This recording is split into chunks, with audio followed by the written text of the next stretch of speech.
cerita pengalaman aku mendapatkan hasil positif COVID, padahal aku nggak swab PCR sama sekali di tempat tersebut di tanggal yang di-mention.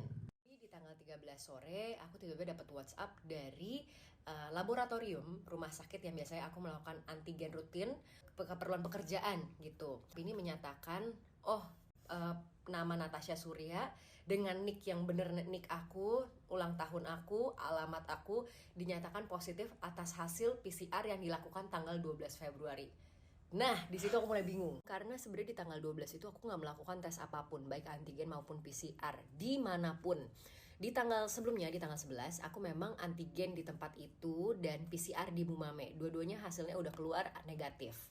Terus nggak berapa lama mereka bales, maaf banget ya Bu, ini kesalahan kita salah input data and so on. Mau cerita pengalaman aku mendapatkan hasil positif COVID, padahal aku nggak swab PCR sama sekali di tempat tersebut di tanggal yang di-mention. Di tanggal 13 sore, aku tiba-tiba dapat WhatsApp dari laboratorium rumah sakit yang biasanya aku melakukan antigen rutin keperluan pekerjaan gitu. Ini menyatakan, nama Natasha Surya dengan nick yang bener, nick aku, ulang tahun aku, alamat aku dinyatakan positif atas hasil PCR yang dilakukan tanggal 12 Februari. Nah, di situ aku mulai bingung karena sebenarnya di tanggal 12 itu aku nggak melakukan tes apapun, baik antigen maupun PCR dimanapun. Di tanggal sebelumnya, di tanggal 11, aku memang antigen di tempat itu dan PCR di Bumame. Dua-duanya hasilnya udah keluar negatif. Terus nggak berapa lama mereka bales, maaf banget ya Bu, ini kesalahan kita salah input data and so on and so on.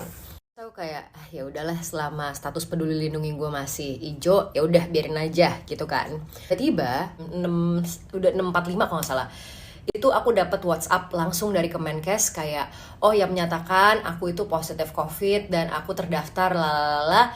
Terus aku langsung cek peduli lindungi aku, statusnya udah langsung hitam.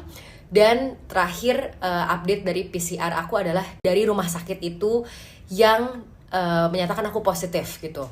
Emosi itu saya, emosi meluap-luap. Nah, aku udah coba tuh langsung mau telepon mereka, nggak diangkat-angkat.